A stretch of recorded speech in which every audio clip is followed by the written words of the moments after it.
பகல் போல் எரியும் அன்பு, அது பகல் போல் மனம் பெறவும். நிலையாய் உன்னை நினைத்தால் நான் மலையாய் உயர்வடைவேன், நான் மலையாய் உயர்வடைவேன். தலைவா உன்னை வணங்க என் தலை மேல் கரம் குவித்தேன். வரமே உன்னை கேட்க நான் சிரமே தாழ்பணிந்தேன். தந்தை மகன் தூயாவியாரின் பெயராலே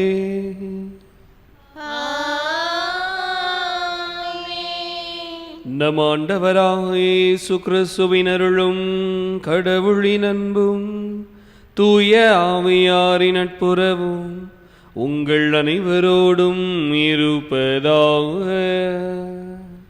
உம் ஆன்மாவோடும் இருப்பதாக. சகோதரமே, தூய மறை நிகழ்வுகளை கொண்டாட நாம் தகுதி பெறும் பொருட்டு மனித பலவீனத்தினால் செய்த தவறுகள் குறைகளை ஏற்று மனம் வருந்துவோம். இயலாம் உள்ள இறைவனிடமும் சகோதர சகோதரிகளே, உங்களிடமும் நான் பாவி என்பதை ஏற்றுக்கொள்கிறேன்.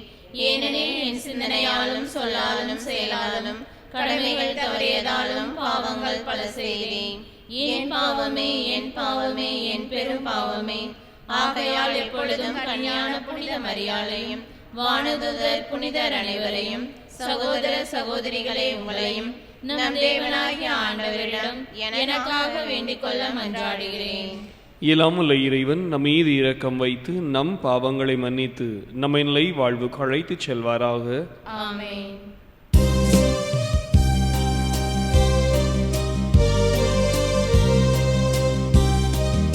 ஆண்டவரே இரக்கமாயிரும். ஆண்டவரே இரக்கமாயிரும். கிறிஸ்துவே இரக்கமாயிரும். கிறிஸ்துவே இரக்கமாயிரும். ஆண்டவரே இரக்கமாயிரும். ஆண்டவரே இரக்கமாயிரும்.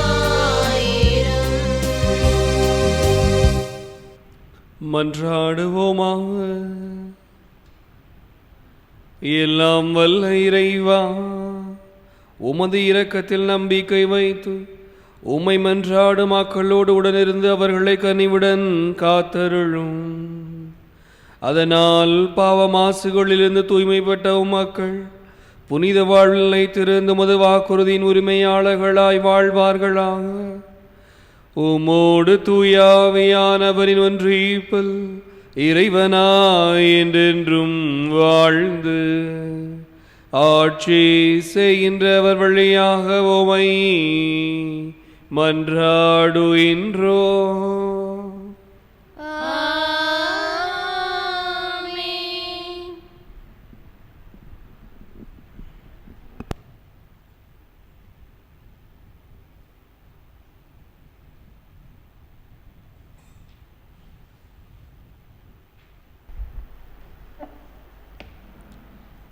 தொடக்க நூலிலிருந்து வாசகம். அதிகாரம் 17, இறை வார்த்தைகள் 3 முதல் 9 முடிய.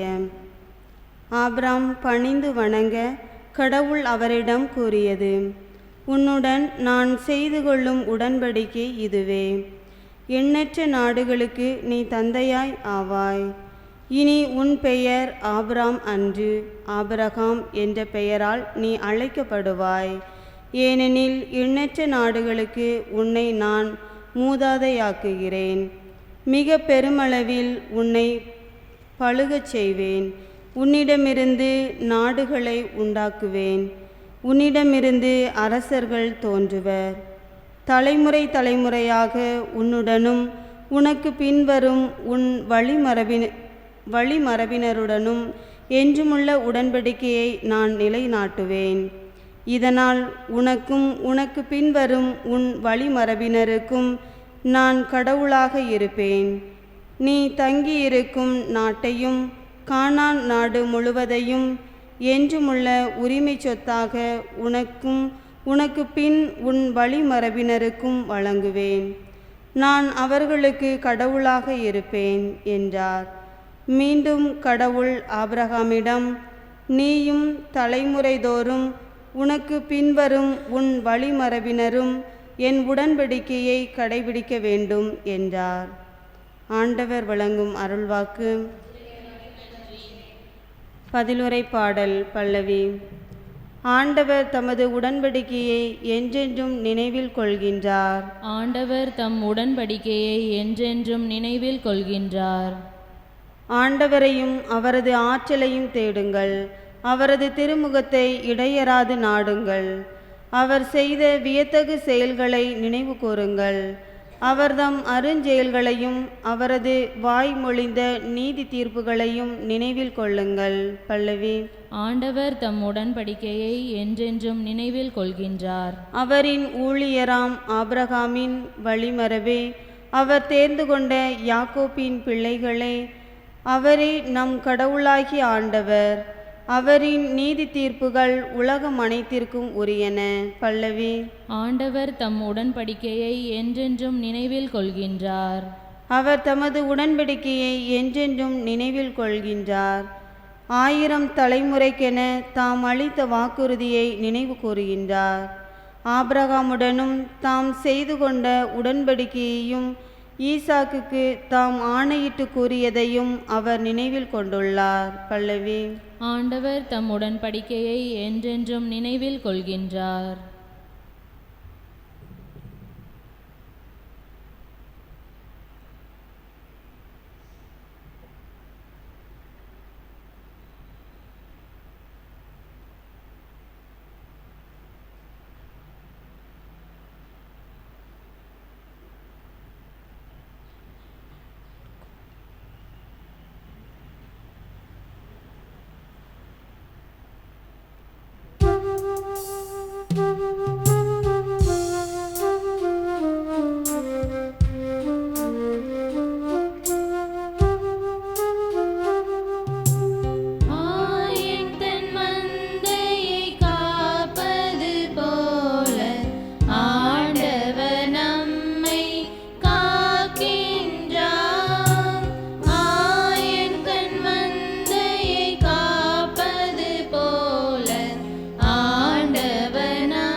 கடினப்படுத்திக் கொள்ளாதீர்கள், மாறாக ஆண்டவரின் குரலை கேட்பீர்களாக.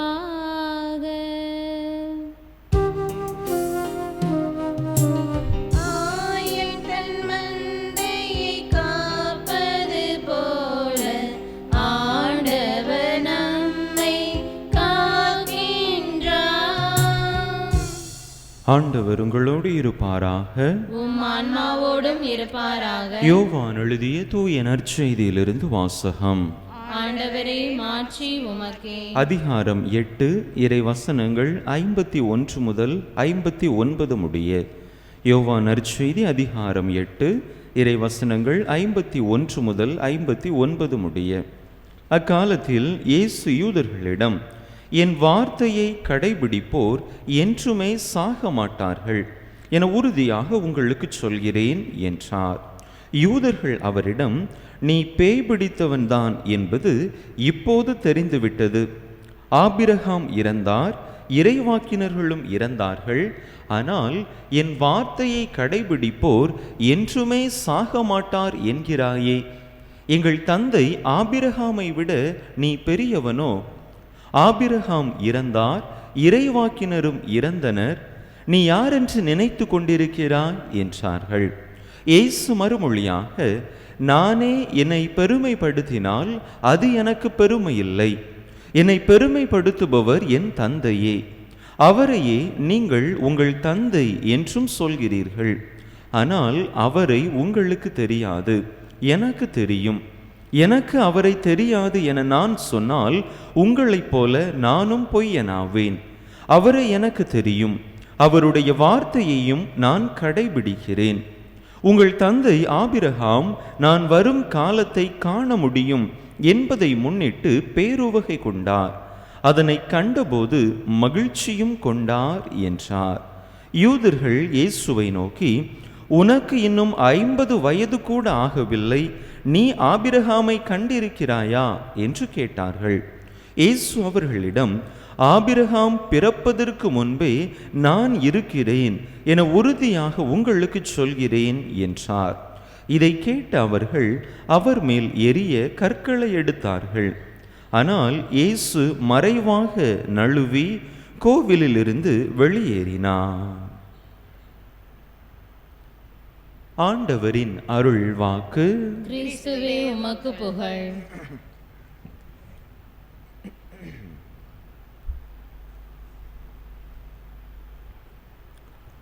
இயேசுவில் அன்பார்ந்த சகோதர சகோதரிகளே,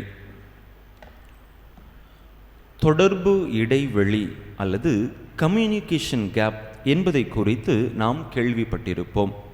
பல நேரங்களில் நம்முடைய உரையாடல்களில் கூட இதனை நாம் பயன்படுத்துகின்றோம். அதாவது நாம் சொல்ல விரும்பிய கருத்தை மற்றவர்கள் தவறாக புரிந்து கொள்வது, அல்லது மற்றவர்கள் நம்மிடத்தில் சொல்லக்கூடிய ஒரு கருத்தை நாம் தவறாக அதனுடைய சரியான அர்த்தத்தை விளங்காமல் புரிந்து கொள்வதுதான் இந்த கம்யூனிகேஷன் கேப் என்பது. ஒரு முறை நோயாளி ஒருவர் மருத்துவர் ஒருவரை சந்திக்க வந்திருந்தார். அந்த நோயாளி எதுவும் பேசாமல் அந்த மருத்துவரையே உற்று நோக்கி கொண்டிருந்தார். மருத்துவரும் கொஞ்ச நேரம் அமைதியாக இருந்துவிட்டு அந்த நோயாளியிடம் பேச தொடங்கினார். உங்களுக்கு என்ன பிரச்சனை? எதுவும் பேசாமல் என் முகத்தையே பார்த்து கொண்டிருக்கிறீர்களே, என்ன ஆயிற்று என்று அந்த மருத்துவர் அந்த நோயாளியிடம் கேட்டார். அப்பொழுது அந்த நோயாளி மருத்துவரிடம் இவ்வாறு சொன்னார், டாக்டர், எனக்கு 2 நாளாக கடுமையான வயிற்று வலி. எனக்கு தெரிந்த நண்பர் ஒருவர் உங்களை போய் பார்த்தால் வயிற்று வலி சரியாகிவிடும் என்று சொன்னார். அதான் உங்களை பார்த்து கொண்டிருக்கிறேன் என்று சொன்னாராம். அன்பு மக்களே, இதே போன்ற இந்த சரியான புரிதல் இல்லாமல் இப்படிப்பட்ட இந்த ஒரு இடைவெளி பல நேரங்களில் நம்முடைய வாழ்க்கையிலும் நடக்கிறது. கடந்த வாரத்திலே, கடந்த சனிக்கிழமை தவக்கால திருப்பயணம் நம்முடைய பங்கிலிருந்து சென்றிருந்தோம். அப்பொழுது நாம் ஏற்பாடு செய்திருந்த வாகனங்கள் வரவில்லை. புதியதாக கடைசி நேரத்தில் புதிய வாகனத்தை ஏற்பாடு செய்து செல்லக்கூடிய ஒரு நிலைக்கு நாம் தள்ளப்பட்டோம். காரணம் என்ன? இந்த ஒரு புரிதல் இல்லாத அந்த ஒரு இடைவெளி, ஒரு கம்யூனிகேஷன் கேப். நம்ம என்ன சொன்னோம்? 21ஆம் தேதி காலையில் 1 மணிக்கு பஸ் வரணும் அப்படின்னு சொல்லி நம்ம சொல்லியிருந்தோம். அவங்க 21ஆம் தேதி நைட்டு என்று புரிந்து கொண்டார்கள். சனிக்கிழமை ராத்திரி தான் நாங்கள் அனுப்புவோம், அப்படி தான் குறிச்சிருக்கிறோம் என்று சொல்லி கடைசி நேரத்தில் அவர்கள் அந்த பேருந்தை அனுப்பவில்லை. இப்படிப்பட்ட பல தவறான புரிதல்கள் நம்முடைய வாழ்க்கையிலும் ஒவ்வொரு நாளும் அரங்கேறி கொண்டுதான் இருக்கின்றன. இந்த நற்செய்தியிலும் அப்படிப்பட்ட ஒரு தவறான புரிதலைத்தான் நாம் காண்கிறோம். இயேசு என்னுடைய வார்த்தைகளை கடைபிடிப்போர் என்றுமே சாக மாட்டார் என்று சொன்னதை யூதர்கள் தவறாக புரிந்து கொள்கிறார்கள். இயேசு உடல் அளவிலே சாக மாட்டார்கள் என்று சொல்லவில்லை. மாறாக தங்களுடைய உள்ளத்து அளவிலே, ஆன்மீக அளவிலே இறை வார்த்தையை கேட்பவர்கள் சாக மாட்டார்கள். அதாவது பாவத்தில் விழமாட்டார்கள். அவர்களுடைய ஆன்மீக வாழ்வு நல்ல ஒரு வாழ்வாக, அர்த்தம் மிகுந்த வாழ்வாக இருக்கும் என்பதை முன்னிட்டுதான் ஆண்டவர் இந்த வார்த்தைகளை சொன்னார். ஆனால் யூதர்கள், பரிசேயர்கள் கூட்டம் அதனை எவ்வாறு புரிந்து கொண்டது? உடல் அளவிலே சாக மாட்டார்கள் என்கின்ற விதத்திலே புரிந்து கொண்டு ஆபிரகாமையும் இறைவாக்கினர்களையும் அதற்கு முன் உதாரணமாக காட்டுகிறது. ஆபிரகாமை விட, இறைவாக்கினர்களை விட எல்லாம் நீர் பெரியவரோ, என்று சொல்லி அங்கே இயேசுவினுடைய வார்த்தைகளை அவர்கள் தவறாக புரிந்து கொள்கிறார்கள். ஆபிரகாம் இறந்தார், இறைவாக்கினர்களும் இறந்தார்கள். பெரிய பெரிய இறைவாக்கினர்கள், ஆண்டவருடைய கடவுளுடைய வார்த்தைகளை பின்பற்றியவர்கள், அவர்களே இறந்து விட்டார்கள், நீ எம்மாத்திரம் என்று சொல்லி வெறுமனே உடல் அளவில் அவர்கள் இயேசுவினுடைய வார்த்தைகளை புரிந்து கொண்டு அங்கே இயேசுவை தவறாக புரிந்து கொள்வதை பார்க்கிறோம். அவர்கள் அப்படிப்பட்ட ஒரு புரிதலை வெளிப்படுத்துவதற்கான காரணம் அதிகமாக அவர்களுடைய செயல்பாடுகள் பொருள் சார்ந்ததாக, உடல் சார்ந்ததாக இருந்தது. அதையும் தாண்டிய இயேசுவினுடைய வார்த்தைகளை, இயேசுவினுடைய படிப்பினைகளை அவர்களால் புரிந்து கொள்ளவில்லை. எப்பொழுது நாமும் நம்முடைய வாழ்க்கையிலே இப்படிப்பட்ட இந்த பொருள் சார்ந்த, இந்த உடல் சார்ந்த காரியங்களிலிருந்து அதை தாண்டி சிந்திக்க ஆரம்பிக்கிறோமோ, அப்பொழுதுதான் நம்முடைய வாழ்வை நாம் முழுமையான ஒரு வாழ்வாக வாழ முடியும். இல்லை என்று சொன்னால் நம்முடைய அனைத்து செயல்பாடுகளும், நம்முடைய சிந்தனைகளும் வெறுமனே இந்த உலகை மையப்படுத்தியதாக, நம்முடைய உடலை பொருள் சார்ந்த, நம்முடைய பொருளாதார வாழ்வை மையப்படுத்தியதாக அமைந்துவிடும். இயேசுவினுடைய புதுமைகளை கண்ட மக்கள் அவரை அதிகமாக பின்பற்றி கொண்டிருந்தார்கள். அதிலும் குறிப்பாக இயேசு அப்பம் பலுகச் செய்த பொழுது அதற்கு பிற்பாடு மக்கள் கூட்டம் அவரை அதிகமாக பின்தொடர்ந்து வந்தது. காரணம் என்ன? தங்களுடைய வயிற்று பசியை போக்க இவர் பின்னால் சென்றால் ஏதாவது கிடைக்கும் என்கின்ற அந்த ஒரு குறுகிய மனநிலையிலே தான் அவர்கள் இயேசுவை பின்பற்றி கொண்டிருந்தார்கள். எனவேதான் இயேசு மக்களை பார்த்து சொல்லுவார். யோவான் நற்செய்தி 6வது அதிகாரம் 26, 27 வசனங்களிலே பார்க்கிறோம். நீங்கள் அருமடையாளங்களை கண்டதால் அல்ல, அப்பங்களை வயிறார உண்டதால் தான் என்னை பின்தொடர்கிறீர்கள் என்று சொல்லுவார். அழிந்து போகும் உணவுக்காக உழைக்க வேண்டாம், அழியாத நிலைவாழ்வு தரும் உணவுக்காகவே உழையுங்கள் என்று சொல்வார். அன்பு மக்களே, நாமும் நம்முடைய வாழ்க்கையிலே நம்முடைய சிந்தனைகளை மேன்மையாக வைத்துக் கொள்ளுகிற பொழுது இந்த உடல் சார்ந்த, பொருள் சார்ந்த, உலகு சார்ந்த காரியங்களை கடந்த இறை வார்த்தையின் மீது, ஆண்டவர் நமக்கு விட்டு சென்ற இறையாட்சியின் விழுமியங்களின் மீது வைக்கிற பொழுது நிச்சயமாக நம்முடைய வாழ்வு அர்த்தம் நிறைந்த வாழ்வாக இருக்கும். இந்த உலகில் இருந்து கடந்து அப்படிப்பட்ட மேன்மையான எண்ணம் கொண்டு நாம் வாழுகிற பொழுது நமக்குள்ளே சண்டை சச்சரவுகள் இராது, பொறாமை உணர்வுகள் இராது, மற்றவர்களை விட நாம் பெரியவர்கள் என்கின்ற அந்த ஒரு எண்ணம் ஒரு நாளும் நம்முடைய வாழ்க்கையிலே தலை தூக்காது. எனவே நாம் நம்முடைய வாழ்விலே ஆண்டவர் விரும்புகின்ற மேன்மையான காரியங்களை முன்னிறுத்தி அதன் மூலமாக அர்த்தமுள்ள விதத்திலே நம்முடைய வாழ்வை வாழ வரம் கேட்டு தொடர்ந்து இந்த பலியிலே இணைந்து மன்றாடுவோம். ஆமென்.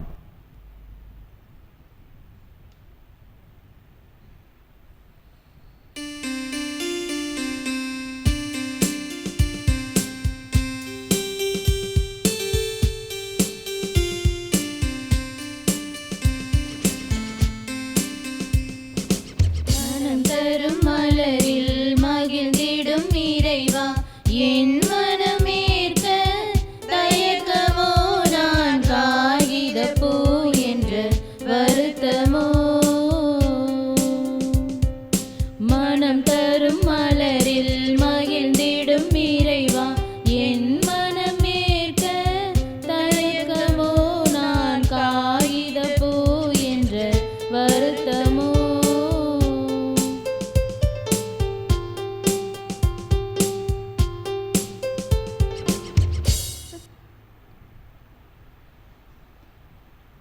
சகோதரமை, உங்களுடையதும் என்னுடையதுமான இந்த பலி எல்லாமுள்ள இறைவனுக்கு ஏற்றதாகும்படி மன்றாடுங்கள். ஆண்டவர் தமது திருப்பெயரின் புகழ்ச்சிக்காகவும் ஆட்சிக்காகவும் நமது நன்மைக்காகவும் புனித திரு அவை அனைத்து நலன்களுக்காகவும் உமது கையிலிருந்து இப்பலியை ஏற்றுக்கொள்வாராக. ஆண்டவரே, எங்கள் இறைவா, உமக்கள் உமக்கு ஒப்பு கொடுக்கும் பலி பொருட்களை கனிவுடன் கண்ணோக்கியருள உமை வேண்டுகின்றோம். அதனால் இப்பலி பொருட்கள் எங்கள் மனமாற்றத்திற்கும் உலகம் முழுவதன் மீட்பிற்கும் பயன்படுவனவாக எங்கள் ஆண்டவராகிய கிறிஸ்து வழியாக உமை மன்றாடுகின்றோம். ஆமென். ஆண்டவர் உங்களோடு இருப்பாராக. உம் ஆன்மாவோடும் இருப்பாராக. இதயங்களை ஆண்டவரிடம் எழுப்புங்கள். ஆண்டவரிடம் எழுப்பியுள்ளோம். நம் இறைவனாகிய ஆண்டவருக்கு நன்றி கூறுவோம். அது தகுதியும் நீதியுமானதே. ஆண்டவரே, தூயவரான தந்தையே, என்றும் உள்ள எல்லாம் வல்ல இறைவா, எந்நாளும் எவ்விடத்திலும் நாங்கள் உமக்கு நன்றி செலுத்துவது மெய்யாகவே தகுதியும் நீதியுமாகும், எங்கள் கடமையும் மீட்புக்குரிய செயலுமாகும். ஏனெனில் எங்கள் தவ முயற்சிகளால் நாங்கள் உமக்கு நன்றி செலுத்தவும், எங்கள் ஆணவத்தை தளர்த்தவும், ஏழைகளுக்கு உணவு அளிக்கவும், இவ்வாறு உமது கனிவிரக்கத்தை பின்பற்றவும் நீர் திருவுளமானீர். ஆகவே எண்ணற்ற வானதர்களோடு சேர்ந்து நாங்களும் உம்மை போற்றி புகழ்ந்து ஒரே குரலில் பாடுவதாவது: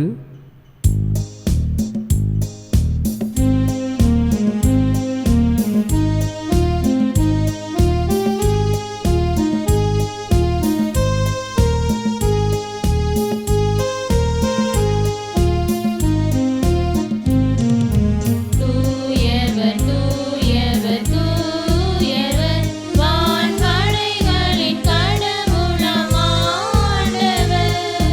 விண்ணகமும் மண்ணகமும் உமது மாட்சியால் நிறைந்துள்ளன. உன்னதங்களிலே ஓசன்னா, உன்னதங்களிலே ஓசன்னா. ஆண்டவர் பெயரால் வருகிறவர் ஆசீர் பெற்றவர். உன்னதங்களிலே ஓசன்னா, உன்னதங்களிலே ஓசன்னா.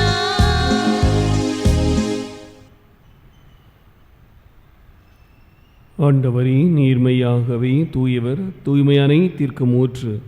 ஆகவே உம்முடைய ஆவியை பொழிந்து இக்காணிக்கைகளை தூய்மைப்படுத்த உம்மை வேண்டுகின்றோம். இவ்வாறு எங்கள் ஆண்டவர் இயேசு கிறிஸ்துவின் உடலாகவும் இரத்தமாகவும் எங்களுக்கு இவை மாறுவனவாக.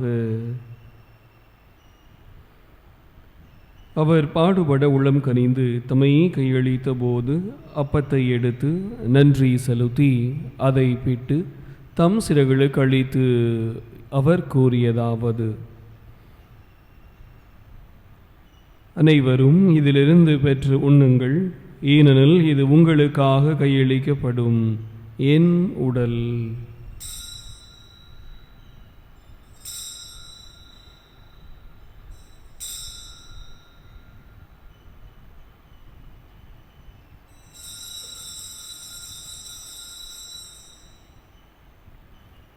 அவனுமே இரவு விருந்து அருந்திய பின் கிண்ணத்தையும் எடுத்து மீண்டும் உமக்கு நன்றி கூறி தம் சிறகுகளுக்கு அளித்து இயேசு கூறியதாவது: அனைவரும் இதிலிருந்து பெற்று பருகுங்கள், ஏனெனில் இது புதிய நிலையான உடன்படிக்கைக்குரிய என் இரத்தத்தின் கிண்ணம். இது பாவ மன்னிப்பிற்கென்று உங்களுக்காகவும் பலருக்காகவும் சிந்தப்படும். இதை என் நினைவாக செய்யுங்கள்.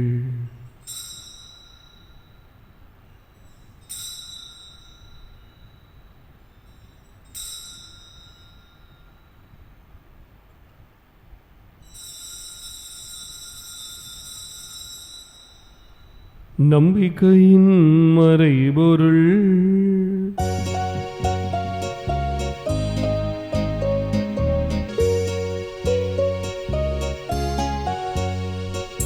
கிறிஸ்து மரித்தார், கிறிஸ்து உயிர்த்தார், கிறிஸ்து மீண்டும் வருவார்.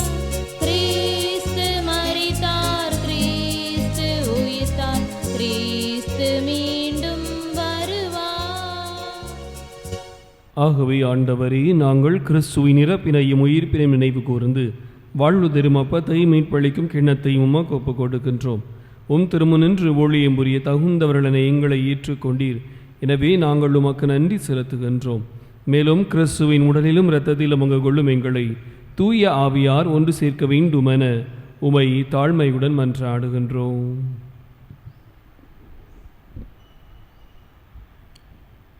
ஆண்டவரே, உலகெங்கும் பரவி இருக்கும் உமது திரு அவையை நினைவு கூர்ந்தருளும். எங்கள் திருத்தந்தை லியோ, எங்கள் ஆயர் ஸ்டீஃபன், எல்லா திருநிலையினர் ஆகிய அனைவரோடும் உமது திரு அவை அன்பில் நிறைவு பெறச் செய்தருளும். மேலும் உயிர்த்தெழும் எதிர்நோக்குடன் துயில் கொள்ளும் எங்கள் சகோதர சகோதரிகளையும் இறந்தோர் அனைவரையும் இரக்கத்துடன் நினைவு கூர்ந்து உமது திருமுக ஒளியினுள் ஏற்றருளும். எங்கள் அனைவர் மீதும் இரக்கமாயிரும்.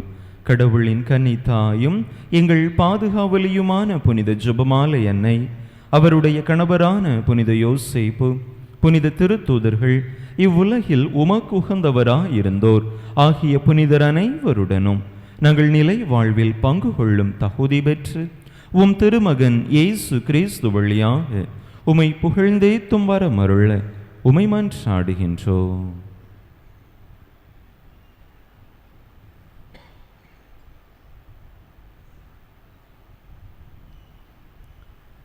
இவர் வழியாக இவரோடு இவரில் எல்லாம் வல்ல இறைவனாகிய தந்தையே, தூய ஆவியாரின் ஒன்றிப்பில் எல்லா புகழும் மாட்சியும் என்றென்றும் உமக்கு உரியதே.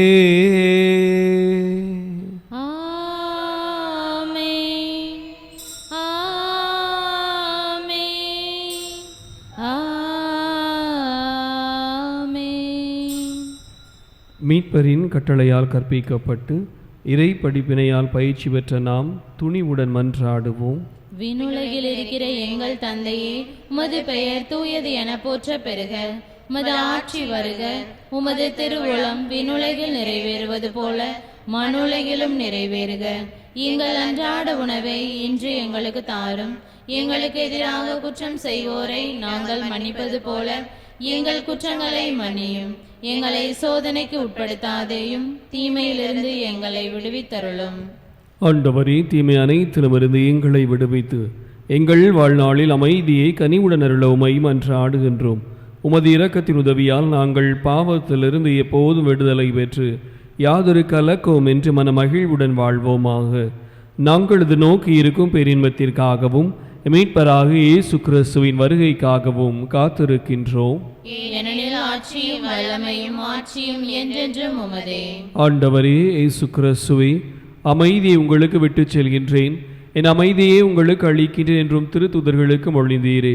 எங்கள் பாவங்களை பாராமல் உமது திரு அவையின் நம்பிக்கையை கண்ணோக்கி உமது திருவுளத்திற்கு ஏற்பதற்கு அமைதியையும் ஒற்றுமையும் அளித்தொள்வீராக. என்றென்றும் வாழ்ந்து ஆட்சி செய்கின்றவர் நீரே. ஆமென். ஆண்டவருடைய அமைதி உங்களோடு என்றும் இருப்பதாக. உம் ஆன்மாவோடும் இருப்பதாக. கடவுள் தருகின்ற அமைதியை ஒருவர் மற்றவரோடு பகிர்ந்து கொள்வோம்.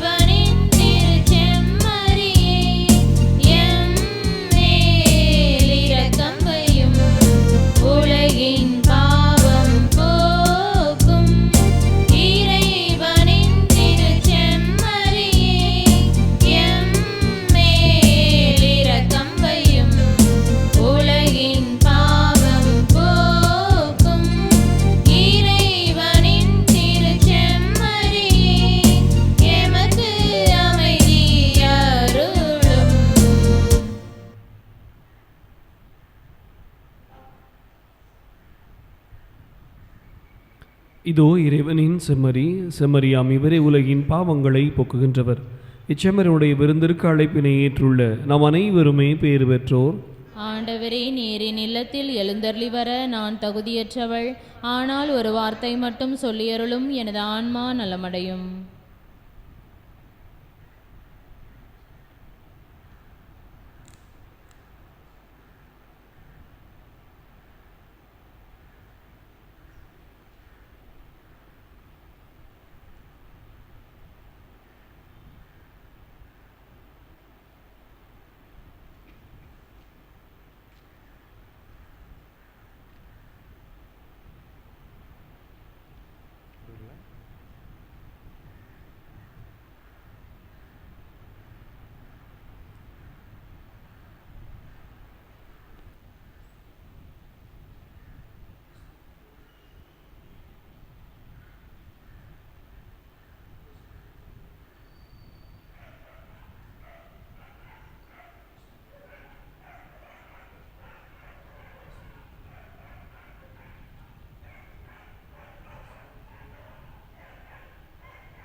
நன்றியோடு மன்றாடுவோமாக. ஆண்டவரே, மீன் பழிக்கும் கொடைகளால் நிறைவு பெற்ற நாங்கள் உமது இரக்கத்தை இறைஞ்சி கேட்கின்றோம்.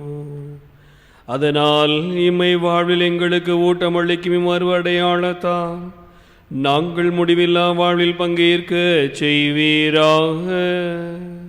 எங்கள் ஆண்டவராகிய கிறிஸ்து வழியாக உம்மை மன்றாடுகின்றோம். ஆண்டவரே, உமக்கள் மீது இறங்கியருள உமை வேண்டுகின்றோம். அதனால் அவர்களுக்கு விருப்பமில்லாததை நாளுக்கு நாள் வெறுத்துவிட்டு உமது கட்டளைகளின் மீது கொண்டுள்ள பேரன்பால் நிரப்பப்படுவார்களாக. அதனால் உமக்கேற்ற மக்களாக வாழ வேண்டிய அருளால் உமக்களாக எங்களை நிரப்புவீராக. எங்கள் ஆண்டவராகிய கிறிஸ்து வழியாக உமை மன்றாடுகின்றோம்.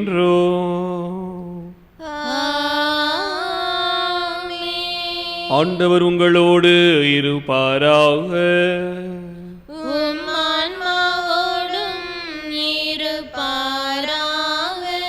அருள் வாழ்வின் ஊற்றாகிய இறைவன் தந்தை, மகன், தூய ஆவியாரின் ஆசி உங்கள் மீது இறங்கி என்றும் உங்களோடு தங்குவதாக.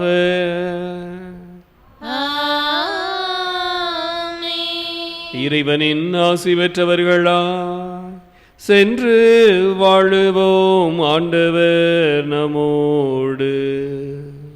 இறைவனுக்கு நன்றி.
திருப்பலியை நிறைவேற்றிய தந்தையர்களின் ஆன்ம நலனுக்காகவும் உடலுள்ள நலனுக்காகவும் அருள் சகோதரிகளின் உடல் உள்ள நலனுக்காகவும் அவர்களது பணி சிறக்கவும் திருப்பலியில் பங்கேற்ற அனைவரின் குடும்ப நலனுக்காகவும் பிள்ளைகளின் நற்படிப்பிற்காகவும் வேண்டிக் கொள்வோம்.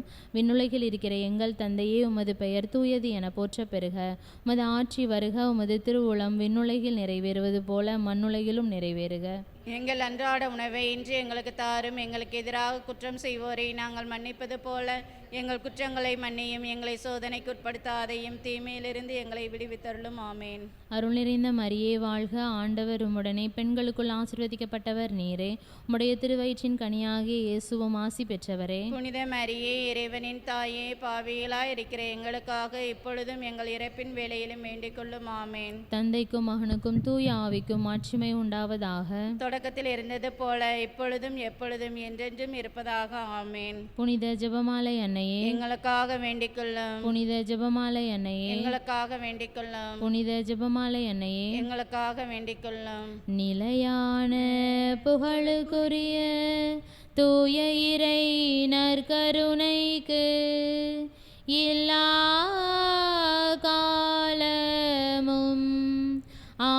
ஆராதனையும் புகழும் போற்றியும் மாட்சிமையும் உண்டாக கடவது.